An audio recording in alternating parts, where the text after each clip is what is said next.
두 군데에서 말씀 보겠습니다. 역대상 21장 9절로 17절, 갈라디아서 2장 20절 말씀 보겠습니다. 역대상 21장은 구약 641면의 말씀에 있습니다.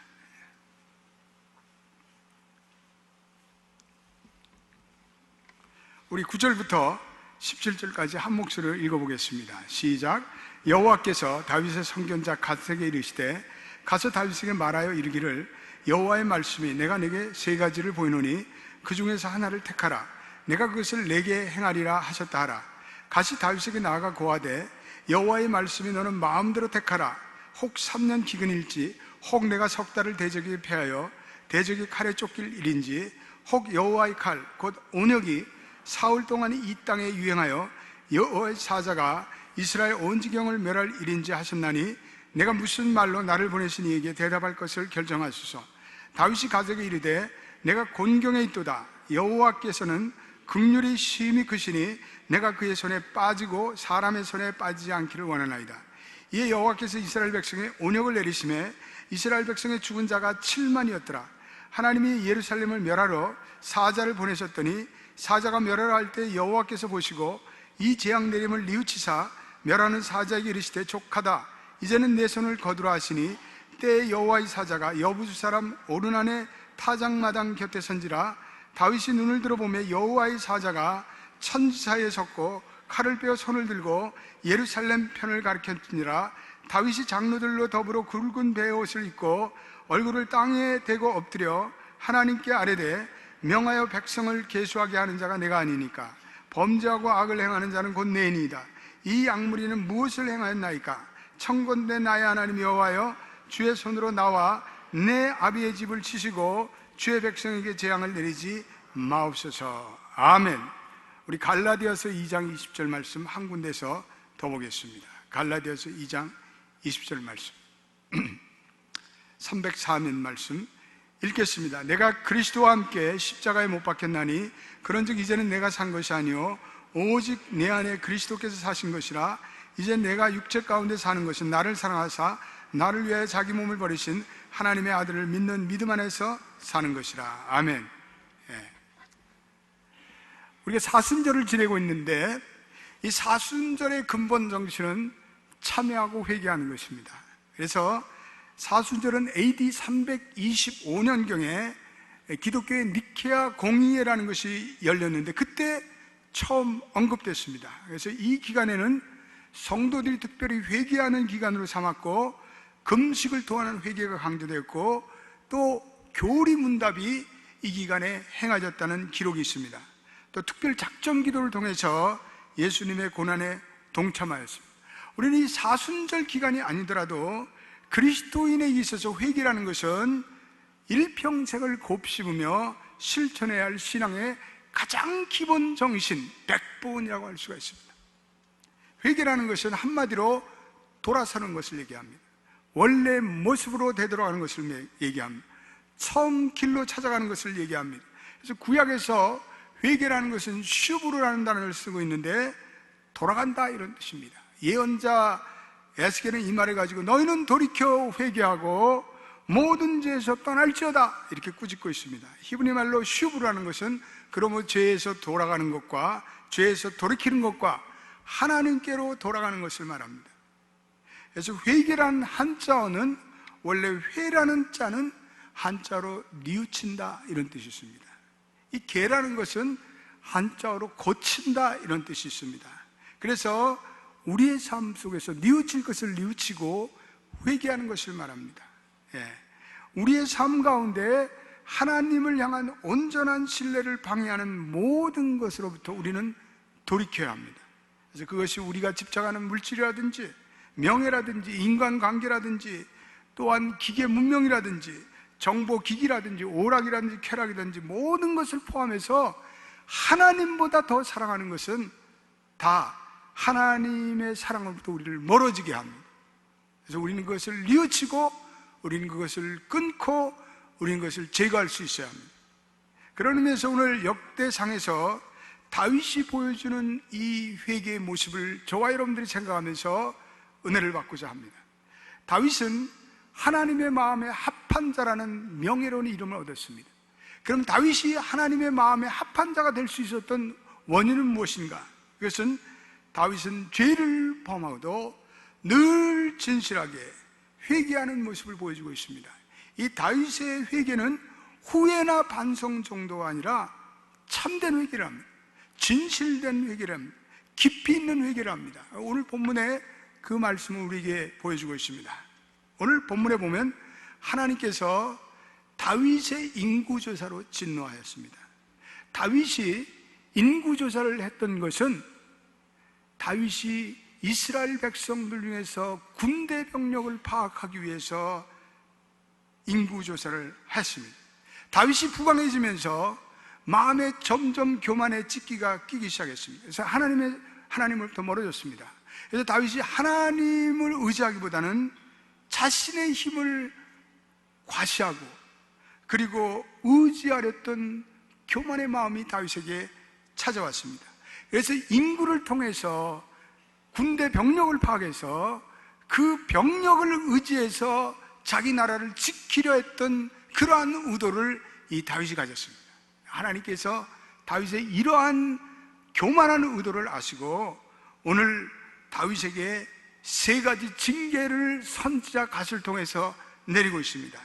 그래서 갓을 통해서 내가 세 가지 징계를 주는데 그 중에 어떤 것을 택할래?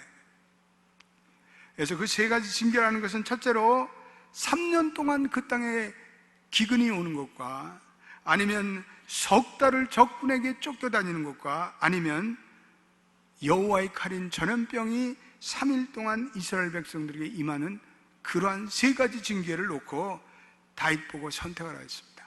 그랬더니 다윗이 하나님의 직접적인 손길에서 재앙을 받겠다, 이렇게 다윗이 그 카드를 선택합니다.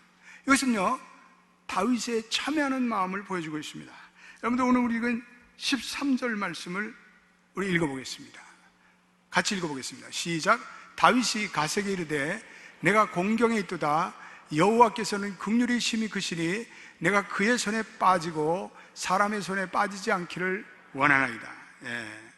다윗은 자신의 죄가가 사람들이 아닌 하나님에서 직접 하나님 저를 징계해 주십시오. 다윗은 참회하는 진실된 마음을 가지고 있었습니다. 그로 인해서 하나님께서 전염병을 내리셨는데 이스라엘 백성 중에 7만 명이 죽는 참혹한 결과가 초래됩니다.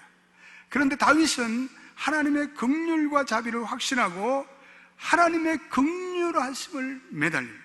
그래서 오늘 우리가 읽은 이 15절에 하나님의 긍휼이 매우 크시도다, 이렇게 자기의 죄를 참회합니다. 그랬더니 하나님께서 사무엘상 24장 15절에 보면 그 온역을 3일 동안 전염병을 내리기 시작했는데 다 내리지 않고 하루 동안만 내리셨어요. 그런데도 7만 명이라는 이스라엘 백성들이 그 온역으로 죽게 됩니다. 하나님께서 참회하는 다윗을 보고 3일의 온역을 하루 만에 끝이십니다. 15절도 우리 읽어보겠습니다. 이러한 말씀이 나옵니다. 같이 읽어보겠습니다. 시작. 하나님이 예루살렘을 멸하러 사자를 보내셨더니 사자가 멸하라 할 때 여호와께서 보시고 그 재앙 내림을 뉘우치사 멸하는 사자에게 이르시되 족하다, 이제는 내 손을 거두라 하시니 때 여호와의 사자가 여부수 사람 오르난의 타작마당 곁에 선지라. 오늘 다윗은 이 전염병이 자신의 범죄함으로 하나님께서 자기를 치신 영적인 원인으로 확신하고 그는 겸손하게 참회를 했더니 하나님께서 22절에 그러면 내가 마음을 돌릴 테니까 너는 나를 위하여 제단을 쌓으라, 나와 이제 화목하자. 그러면서 그러면 그 전염병이 백성 중에 끝이라. 오늘 22절에 그렇게 말씀하고 있습니다. 다윗이 하나님의 긍휼을 바라볼 때, 예배를 통해 하나님의 자비를 구할 때, 예배를 통해서 다윗이 계속 참여할 때 하나님께서 심판이라는 카드를 거두시고 그리고 다윗에게 자비를 베푸시고 전염병이 끝이게 하십니다. 오늘 17절에도 다윗의 참회는 계속됩니다. 17절 우리 한번 읽어보겠습니다. 같이 읽어보겠습니다. 시작. 하나님께 아뢰 명하여 백성을 계수하게 한 자가 내가 아닌 범죄하고 악을 행한 자는 곧 내니이다. 이 약무리는 무엇을 행하나이까? 청컨대 나의 하나님 여호와여, 주의 손으로 나와 내 아비의 집을 치시고 주의 백성에게는 재앙을 내리지 마옵소서. 다윗은 모든 재앙의 원인이 자기로부터 출발됨을 그는 시인합니다. 자기의 죄를 솔직히 고백합니다. 그리고 그 죄에 대한 책임을 누구에게도 돌리지 않고 나에게 있습니다. 나를 벌하소서. 그리고 하나님의 자비를 구하는 것을 볼 수가 있습니다. 여러분, 회개라는 것은 자기의 죄를 솔직히 고백하는 것입니다. 진실되게 고백하는 것입니다. 다윗은 왕의 자리에서 내려와 하나님 앞에 무릎을 꿇습니다. 그리고 자기의 왕관을 내려놓고 자기의 위신을 내려놓고 자기의 체면도 다 버리고 그는 회개합니다. 다윗은 그 회개를 하나님 받아주옵소서 그랬더니 하나님께서 다윗의 이 회개를 받으시고 그리고 용서를 선포하십니다. 오르난 타작의 마당에서 단을 쌓아라. 너는 나에게 예배하라. 제사를 지내라 라고 말씀하십니다. 여러분, 회개라는 것은 용서로 나가는 마중물입니다. 여러분, 마중물 뭔지 아세요? 옛날 여러분들 집에서 펌프가 있던 집은 이 펌프에서 물이 나오기 위해서는 물을 부어야 합니다. 그 마중물을 부으면, 그래서 펌프질을 하면 밑으로부터 물이 콸콸콸콸 터집니다. 그게 마중물이에요. 회개는 하나님의 용서가 일어나기 위한 마중물임을 믿게 되시기를 바랍니다. 회개는 구원으로 나가는 마중물입니다. 우리가 회개가 없다면 하나님의 구원도 없고 하나님의 긍휼도 없고 하나님의 자비도 일어나지 않습니다. 회개라는 것은 하나님의 긍휼과 자비와 용서를 구하기 위해서 우리가 집어넣어야 할 마중물입니다. 다윗이 이러한 모든 참여하는 모습을 보시고 하나님께서 그 멸망을 돌이키십니다. 그래서 15절에 하나님이 후회하셨다. 이거는 표현을 보면 뭐 하나님이 인간처럼 후회했다 그런 것은 아니고 이건 하나님의 긍휼하심을 얘기합니다. 하나님은 회개하는 자의 회개를 보시고 마음을 돌이키십니다. 그리고 하나님의 진노를 멈추십니다. 그리고 하나님의 진노를 멈추시고 다윗으로 하여금 오르난의 타작마당에서 나에게 화해의 제사를 드리라 이렇게 명하십니다. 다른 말로 말한다면 예배를 드려라 이런 말씀입니다. 여러분, 예배라는 것은요, 하나님의 뜻을 돌이킬 수 있는 그 기회들을 우리가 만나는 그 놀라운 은총의 자리입니다.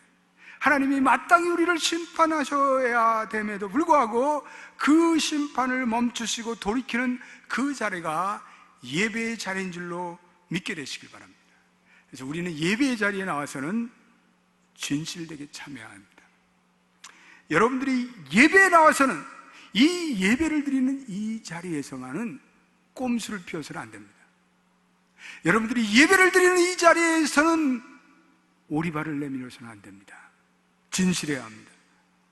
여러분들이 인간의 관계에 있어서, 여러분들이 비즈니스에 있어서, 여러분들이 세상의 삶 속에 있어서는 속이고 위선적으로 살았고 꼼수를 피고 오리발을 내려도 좋은데 좋긴 뭘 좋아. 적어도 하나님을 만나는 이 자리에서는 진실해져요. 이 자리에서까지 위선의 마스크를 쓰면 안 돼요. 여러분들이 이 예배 자리에 나와서는 하나님께 다 참여해야 돼요. 여러분들의 은밀한 죄도 다 참여해야 돼요. 다윗은 자기의 은밀한 죄를 참여할 때 하나님의 용서를 받았어요. 우리의 모든 것을 내려놓고 진실되게 하나님께 참여하는 자리가 바로 이 예배의 자리입니다. 그래서 예배라는 것은 결국은 하나님께서 그 얼굴을 다시 우리를 향해서 돌리시는 것, 외면했던 그 얼굴을 다시 돌려서 우리에게 자비를 베푸시는 자리입니다. 은혜의 기회를 주시는 자리입니다. 하나님의 법대로 행하지 않고 하나님의 정의대로 행하지 않고 그분이 완전한 대우를 못 받더라도 뜻을 돌이키는 것, 그것이 예배의 기회입니다. 그래서 그 근본 원인은 우리가 참여하기 때문에, 참여하는 그 마음에 예배의 기회가 찾아오고 그 예배를 통해서 하나님께서 회복과 부흥을 주시고 그 예배 가운데 하나님의 임재가 나타납니다. 여러분 16절도 보세요. 아주 놀라운 말씀이 나옵니다. 16절을 우리 같이 읽어보겠습니다. 시작. 다윗이 눈을 들어보매 여호와의 사자가 천지 사이에 섰고 칼을 빼어 손에 들고 예루살렘 편을 가리켰는지라. 다윗이 장로들로 더불어 굵은 배를 입고 얼굴을 땅에 대고 엎드려. 지금 땅에 엎드려서 굵은 베옷을 입고 회개할 기회를 다윗이 찾았는데, 그때 잠시 천사가 심판을 멈추고 칼을 빼고 수답하고 있는 그 순간에 다윗이 장로들과 함께 굵은 베옷을 입고 하나님께 무릎을 란짝 엎드려서 하나님께 회개합니다. 여러분, 예배를 드리는 것이 너무나 은혜입니다. 우리가 주일날 이렇게 나와서 예배를 드리면서 우리 죄된 발걸음을 멈추고 하나님 앞에 돌이키며 회개할 때, 오늘 다윗이 베옷을 입고 하나님께 회개한처럼 우리에게도 참여의 기회가 생겨나고 우리에게도 하나님의 은혜가 임하는 기회가 우리에게 생깁니다. 그래서 저와 여러분들이 이렇게 예배드릴 수 있는 것은 그 자체가 은혜 가운데 은혜인 줄로 믿게 되시길 바랍니다. 그래서 하나님의 심판이 잠시 멈추고 천사가 칼을 높이 들고 중단에 있는 그 순간에 오늘 우리가 납작 엎드릴 수 있는 기회가 바로 오늘 여기의 예배입니다. 그래서 하나님의 심판이 그대로 임하면 예배 드릴 시간이 어디 있어요? 우린 그냥 죽고 마는데. 그런데 오늘 은혜의 하나님께서 우리가 예배 드리고 참여할 때 심판의 칼을 멈추고, 그리고 우리로 하여금 그 예배를 받으시고 또한 하나님 화목케 하기를 원하십니다. 놀라운 사실은 다윗이 회개하고 그 오르난의 타작마당에서 화목의 제사 예배를 드릴 때 하나님께서 그 장소를 은혜와 긍휼 화목의 장소로 바꿔주셨습니다. 그리고 그 장소에 하늘에서 불이 내렸습니다. 오늘 26절에 보면은 그 본문에 하늘에서 불이 내려 응답하시도다 이렇게 말씀하고 있습니다. 오늘 하나님께서 용서를 해주시고 그 타작마당에 하늘에서 불이 내렸습니다. 그런데 여러분, 한 걸음 더 나가서 22장에 보면은 그 저주의 타작마당에 하나님께서 거룩한 성전을 세우고자 하는 계시를 다윗에게 주시는 것을 볼 수가 있습니다. 저주의 타작마당이 다윗이 회개하고 하나님 앞에 바로 설 때 그것이 거룩한 성전의 성소가 되는 은혜가 나타납니다. 여러분, 중국의 연변과학대학을 가시면 연변과학대학에 채플이 있는데 그 채플의 자리는 원래 공동묘지 화장터예요. 여기 우리 연변과학기술대학 교수로 계셨던 정 박사님도 계시지만 공동묘지가 변했어요. 화장터가 변해서 거룩한 하나님의 성소가 됐습니다. 할렐루야. 이것은 우리에게 회개의 놀라운 진리를 선포하고 있습니다. 다윗이 인구조사했던 교만함을 온전히 회개하고 하나님을 온전히 의지하며 회개하였더니 하나님께서 그것에 불을 내려주시고 그리고 그것이 거룩한 성전이 됩니다. 오르난의 타작마당에 전염병이 돌았던 저주의 장소가 다윗이 회개할 때 거룩한 성소의 자리로 변화합니다. 회개할 때 모든 하나님의 영광과 그리고 모든 하나님의 축복이 나타납니다. 저주도 변화해서 축복이 되는 줄로 믿게 되시길 바랍니다. 교우들의 간증을 들어보면 교우들이 간증하면서 목사님, 회개했더니 이런 좋은 일이 일어났네요. 그렇게 간증하는 사람들이 너무나 많아요. 여러분, 우리가 회개할 때 좋은 일이 일어나요. 그래서 우리는 계속 회개해야 돼요. 회개는 좋고 아멘도 안 하네. 적용 거. 회개해야 돼요. 날마다 회개해야 돼요. 시간마다 회개해야 돼요. 어떤 사람은 회개가 올드 패션한 것이라고 싫어해요. 아니에요. 회개는 언제나 하나님이 기뻐하세요. 회개하는 자에게 은혜를 베푸시고, 회개하는 자에게 질병도 더 이상 악화되는 것이 그치고, 회개하는 자에게 막혔던 사업의 문도 열려주시고, 회개하는 자에게 관계의 어려움도 풀어주시고, 회개하는 자에게 인생의 위기도 극복할 수 있는 은혜를 주시고, 할렐루야. 우리 교회 박동진 선교사님 교도소 선교 사역하시는데 어려운 일로 감옥에 들어갔어요. 그런데요, 놀라운 것은 이 박동진 선교사님이 회개하면서 문제가 풀리기 시작해요. 회개하기 전에는 일이 안 돼요. 일이 안 되는 거예요. 근데 어느 날부터 이 박동진 선교사님이, 하나님, 내가 죽일 놈입니다. 말씀을 통해서 회개하시니까 그때부터 좋은 일이 일어나는 거예요. 사람들이 도와주는 거예요. 하나님이 은혜를 베푸시는 거예요. 그러더니 부활절 때 그냥 완전 사면으로 석방이 됐어요. 그리고는 지금은 교도소를 다니면서 복음을 전하는 하나님의 복음의 사역자가 됐습니다. 할렐루야. 저희 연합교회는요, 회개하면서 좋은 일을 경험한 사람들이 너무나 많습니다. 우리 한영달 집사님, 벌써 하나님 앞에 가야 할 인생이, 그 부인이 하나님 앞에 회개하고 부부가 서로 회개의 눈물을 흘리고 기도했더니 하나님이 질병으로부터 연장시켜 주셔요. 지금도 살아계셔요. 할렐루야. 회개하시길 바랍니다.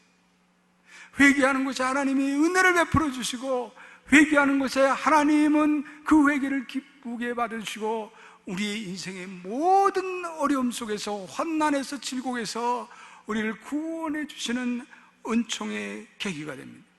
우리는 회개할 때 하나님께서 우리에게 임한 저주들조차도 그 저주들을 하나님의 축복으로 환원해 주십니다. 여러분 믿습니까?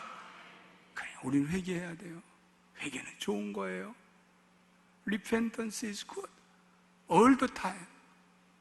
그래서 우리는 하나님께 회개하고 그렇게 하나님께 나아가면 하나님이 우리를 불쌍히 여기십니다. 두 번째, 회개하는 곳에 성령의 역사, 부흥이 일어납니다. 그래서 회개는 부흥의 마중물입니다. 회개가 없으면 부흥이 일어나지 않아요. 그러나 회개하는 곳에 성령이 역사하시고 그리고 부흥의 역사가 일어납니다. 사도행전 2장 38절에 베드로가 복음을 전했더니 많은 사람들이 마음이 찔려 회개를 합니다. 그럴 때 베드로가 이렇게 선포해요. 같이 읽어보겠습니다. 시작. 베드로가 가로되 너희가 회개하여 각각 예수 그리스도의 이름으로 세례를 받고 죄사함을 얻으라. 그래야면 성령을 선물로 받으리니. 예.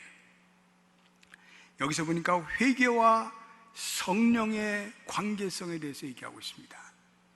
회개하면 성령을 선물로 받는다. 여러분, 우리 선물 받으면 기분 좋잖아요. 예? 선물, 홍삼 선물 받을 때 기분 좋죠? 그런데 선물 중에 선물은요, 성령의 선물이에요. 할렐루야.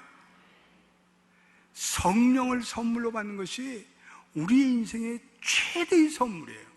그런데 하나님께서는 회개할 때 성령을 너에게 선물로 주시겠다, 이렇게 약속하셨어요. 그래서 우리는 성령을 선물로 받고 회개할 때 예수를 최초로 믿는 사람에게도 해당되지만, 이미 예수를 믿은 기존 신자들도 회개하고 성령의 은혜를 구하면요, 성령의 놀라운 능력이 강력하게 역사하시는데, 이걸 갖고서 우리는 성령 충만이라고 해요. 우리는 성령 충만을 사모하시기를 주님의 이름으로 축원드립니다. 그래서 우리가 성령 충만을 받기 위해서는 우리는 늘 회개해야 돼요. 우리 늘 하나님을 향해서 바른 태도를 가져야 돼요. 우리 늘 믿음의 삶을 살아야 돼요. 우리는 하나님께 간구해야 돼요. 하나님께 진실된 예배를 드려야 돼요. 우리는 하나님 앞에 한마음이 돼야 돼요. 우리는 하나님 앞에 인내해야 돼요. 하나님의 말씀 가운데 내 뜻에 마음 들지 않더라도 하나님께서 말씀하시면 우리는 순종해야 돼요. 그럴 때 하나님께서 우리에게 성령을 선물로 주십니다. 이 모든 그 출발점은 회개입니다. 그래서 회개가 부흥의 문을 여는 마중물이에요. 따라서 회개가 부흥의 문을 여는 마중물이다. 아멘. 우리가 회개를 통해서 하나님과의 관계가 회복되며 성도들이 이 성령의 충만함을 덧입고요, 그 다음에는 나 자신을 위해서 살지 않고 하나님 나라를 위해서 살고자 하는요, 하나님의 나라를 위한 사역자들이 됩니다. 할렐루야. 우리 교회도 한때는 그렇고 그런 인생을 살던 사람들이 성령의 능력을 덧입고 하나님의 나라를 위해서 진실되게 능력 있게 사역자가 된 사람들이 너무나 많습니다. 저는요, 기적 중에 기적이라고 생각해요. 변화 중에 변화라고 생각해요. 그래서 우리가 성령의 충만함을 덧입고 성령의 은혜를 덧입으면 하나님께서 우리를 사용하셔서 이제는 하나님의 나라를 세워가는 일꾼으로 만드셔요. 꼭 그것이 목사나 선교사가 아니더라도 우리의 삶 속에서 하나님을 이제는 전파하고, 그리고 하나님의 사랑을 나누고, 그리고 하나님 나라를 선포하는 그러한 능력의 사역자로 우리를 사용하십니다. 그래서 하나님은 거룩한 영이고 성령은 거룩한 영이고 성령님은 죄된 마음과 동일한 방에서 거주하지 못해요. 우리가 이 하나님의 온전한 축복을 받지 못하는 유일한 이유는 죄 때문이에요. 죄는 하나님의 생명과 능력과 축복이 오는 것을 차단하는 동맥경화를 일으킵니다. 그래서 우리는 하나님과의 정직한 교제를 위해서, 하나님과의 능력 있는 교제를 위해서 우리는 죄를 늘 청산하고 회개해야 합니다. 한국 초대교회사에 하디 선교사님이라는 분이 있습니다. 이분은 원산과 강원도 통천 지방을 다니면서 3년간을 선교했는데 아무런 열매가 없는 거예요. 그래서 하디 선교사님이 너무나 답답해서 한 번은 선교사들 앞에서 주일 오전 예배 때 자기가 심호하는 교회 앞에서 교인들에게 공개적으로 자기의 교만함을 회개했습니다. 내가 한국에 와서 무지한 한국 백성들을 우습게 여겼습니다. 나의 심령이 강팍합니다. 내 믿음이 부족합니다. 눈물로 참여했습니다. 그랬더니 하디 선교사의 그 죄를 고백을 들은 한 청년이 또 교만과 자기의 탐욕과 위선과 그런 모든 행위를 고백했습니다. 그럴 때 1903년에 원산에 부흥운동이 일어나기 시작했습니다. 하나님의 놀라운 부흥이 일어났습니다. 평양 대부흥보다 먼저 원산의 부흥의 운동이 일어났고, 그 부흥의 불길이 흘러 4년 후에 평양 대부흥운동으로 연결됐습니다. 1907년 1월 13일 장대현 교회에서 주일 저녁 집회를 하는데 너무 집회에 아무런 성령의 감동이 느껴지지 않고 사람들이 답답하고 왠지 악한 영이 예배에 임재하는 것을 느낄 수가 있었습니다. 그래서 회중들이 간절히 하나님께 간구하는 가운데 길선주 장로님이라는 분이 일어나서, 내가 아간입니다. 내가 내 친구가 죽으면서 자기 아내를 돌보라고 한 그 돈을 내가 취득했습니다. 내가 죄인입니다. 이렇게 참회하며 온 성도에게 자기의 죄를 고백하기 시작했습니다. 그때부터 돌연 그 장소에 하나님의 놀라운 영이 임재하기 시작했습니다. 한 사람 한 사람이 일어나서 자기의 죄를 고백하고 그들은 꼬꾸라져서 울음을 터뜨렸습니다. 회개가 간증이 시작됐습니다. 저녁 8시에 시작한 그 예배가 새벽 2시가 되도록 계속되었습니다. 사람들은 심장이 터져 나갈 정도로 자기 죄를 회개하면서 울부짖었습니다. 어떤 남편은 자기가 새 아내를 얻기 위해서 자신의 아내를 죽음에 이를 정도로 증오했다고 그런 무서운 죄 고백을 했습니다. 어떤 교인은 돈을 주인에게 돌려주지 않은 죄를 고백했습니다. 어떤 강도는 자수해서 자진해서 구속을 받은 그러한 강도도 있었습니다. 사람들은 기만과 그리고 교만과 그리고 속됨과 그리고 음욕과 그리고 탐욕과 그리고 증오와 질투와 그리고 게으름 모든 것을 하나님께 털어놓고 회개하기 시작했습니다. 그때부터 평양에 대붕이 일어났습니다. 평양에 부흥의 불길이 타오르기 시작했습니다. 그 평양의 부흥의 불길이 전 남한까지 흘러 넘치기 시작했습니다.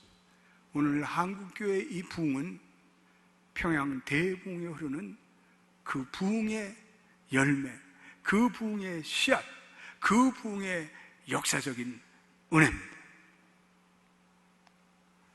토레이라는 유명한 크리스찬은 이런 말을 했습니다. 나는 땅 위에 어떤 교회나 어떤 도시도 부흥될 수 있는 한 가지 비결을 알고 있습니다. 그것을 제가 여러분들에게 알려드리겠습니다. 이렇게 말을 한 후에, 첫째, 소수의 성도들이 많은 숫자가 아니더라도 하나님의 관계에 있어서 꺼리끼는 모든 것을 진실되게 참여해야 한다는 것입니다. 이것이 부흥의 가장 필수적인 조건이라는 것입니다. 이것이 없으면 다른 모든 것도 소용이 없다는 것입니다. 그리고 그들이 부흥을 위한 기도의 그룹을 만들어서 하나님께서 하늘 문을 여시고 불을 내려주시기까지 그들이 기도하면은 거기에 부흥의 불이 타오르기 시작한다는 것입니다. 그리고 그들로 하여금 하나님께 자기 자신을 드리면서 자기 자신을 마음껏 사용하여 주시옵소서 라고 자신을 헌신할 때 반드시 그 교회는 부흥이 일어나고 그 지역에는 부흥이 일어난다고 토레이 말씀하고 있습니다. 저는 전 세계에 다니면서 이 말씀을 전했습니다. 많은 교회와 지역들이 이 비결을 그대로 받아들이는데 그 중에 한 교회도 실패한 적이 없습니다. 이렇게 얘기하고 있습니다. 어떤 사람이 빌리그램에게 전도가 부흥입니까? 이렇게 묻자 빌리그램 목사님이 이렇게 말씀하셨습니다. 아닙니다. 부흥이 올 때 우리는 두 가지 보지 못하던 일이 일어납니다. 첫째로는 하나님은 거룩하시구나, God is holy, 그것을 새롭게 깨달았다. 두 번째는 나는 죄인이로구나, 모든 사람들이 그것을 깨닫게 됩니다. 여러분, 성도들이 부르짖는 기도가 많습니다. 통성으로 드리는 기도가 많습니다. 왜 부흥이 일어나지 않습니까? 눈물 콧물 다 흘리는데 문제는 죄를 청산하지 않기 때문에 그렇습니다. 통곡하고 고백하는데 죄에서 떠나지 않기 때문에 우리는 죄를 고백해야 합니다. 죄를 청산해야 합니다. 죄를 제어해야 합니다. 그럴 때 하나님께서는 우리의 심령을 살려주시고 우리의 가정과 교회에 은혜를 베풀어 주십니다. 요즘 교회마다 여러 형태의 성경 공부와 제자 훈련들이 왕성하게 일어나고 있습니다. 그런데 많은 사람들이 이 제자 훈련과 성경 공부를 입시 훈련하듯이 합니다. 그래서 뭘 자꾸만 익히고 외우고 뭘 이게 정리하려고 해요. 그래서 지식을 쌓듯이 정보를 축적하고 배우고 공부하려고 합니다. 그런데 우리가 예수를 따른다는 것은 무슨 우리가 입시학원에서 무슨 뭐를 공부하고 암기하고 뭘 열심히 익히고 그래서 전문 지식 공부하는 식으로 이렇게 하는 것이 아니라 우리가 예수를 따른다는 것은 우리의 마음의 때를 벗겨내는 거예요. 우리의 마음의 때를 씻겨내리는 거예요. 그래서 이것을 다르게 표현하면 우리의 마음을 비운다, 이렇게 말씀드릴 수가 있습니다. 주님께서 시종 내 뜻을 다 내려놓고 하나님의 뜻을 쫓는 바로 그것입니다. 우리가 신앙인으로 살아가는 목적은 우리가 우리를 비워서 우리를 빛 가운데 존재해서 우리로 하여금 우리의 지난날의 모든 잘못된 것을 태워서 우리를 자꾸 덜고 또 덜어서 주님의 빛의 반응으로 나가는 것을 말합니다. 지난주에 우리 전 문화부 장관의 따님이었던 이어령 박사님의 그 딸 이민아 목사님이 암과 투병하는 가운데 하나님의 부르심을 받았습니다. 우리 이민아 목사님은 참 귀하신 분입니다. 그녀는 원래 법을 전공해서 미국에서 유학해서 법을 전공하고 검사와 변호사의 생활을 하다가 자기의 자녀가 병이 들고 죽게 되면서 그는 하나님의 은혜를 깨닫고 그리고 목사가 되었습니다. 그리고 자기 아버지에게 복음을 전합니다. 그리고 한국의 최고의 지성이었던 이어령 박사가 자기 딸의 눈물 어린 간증을 듣고 회개하고 그래서 지성에서 영성이라는 놀라운 책을 쓰시기도 하였습니다.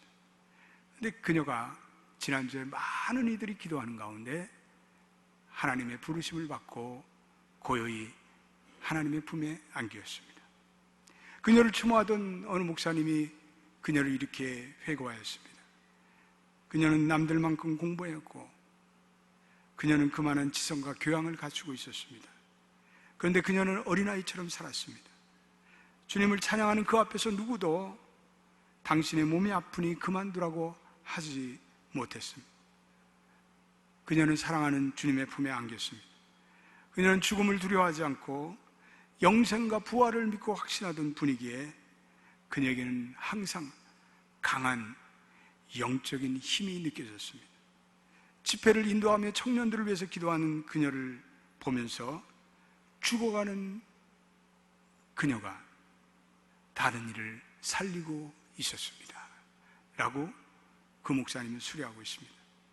그녀의 두 번째 남편 제프 부캐녀는 이 목사는 향유병을 깨뜨린 여인과 같다고 회고하고 있습니다. 그녀는 주님만 사랑했고 주님만 찬양했고 그녀는 자기가 받은 사랑을 온 사람들에게 나눠주길 위해 온 힘을 쏟아서 기도했고 하나님의 사랑이 그녀를 통해서 드러나기를 그녀는 진정 원했다고 전합니다. 이민아 목사, 오늘 우리가 읽은 갈라디아에서 나타난 십자가의 인생이 아닐 수 없습니다. 십자가의 사랑을 안고 살아가는 인생입니다. 오늘 나를 사랑하사 나를 위해 자기 몸을 버리신 하나님의 아들을 믿는 믿음 안에서 살아갔던 귀한 여인이었습니다. 그리스도를 위해서 자기의 고난을 치르고 그리고 그리스도와 함께 고난받는 인생을 살아간 여인이었습니다. 이민아 목사, 진정 참회의 인생을 살아갔던 하나님의 딸이 아니었을까요? 그는 십자가의 은혜를 바라보며 하나님께 참회하며 자기의 생을 모든 사람을 위해서 나눠준 하나님의 딸이었습니다. 참회하고 회개의 열매가 맺힌 거룩한 삶으로 살다가 주님의 품에 안겼습니다. 저와 여러분도 이러한 진정한 회개와 참회의 삶이 이 사순절에 이루어지기를 주님의 이름으로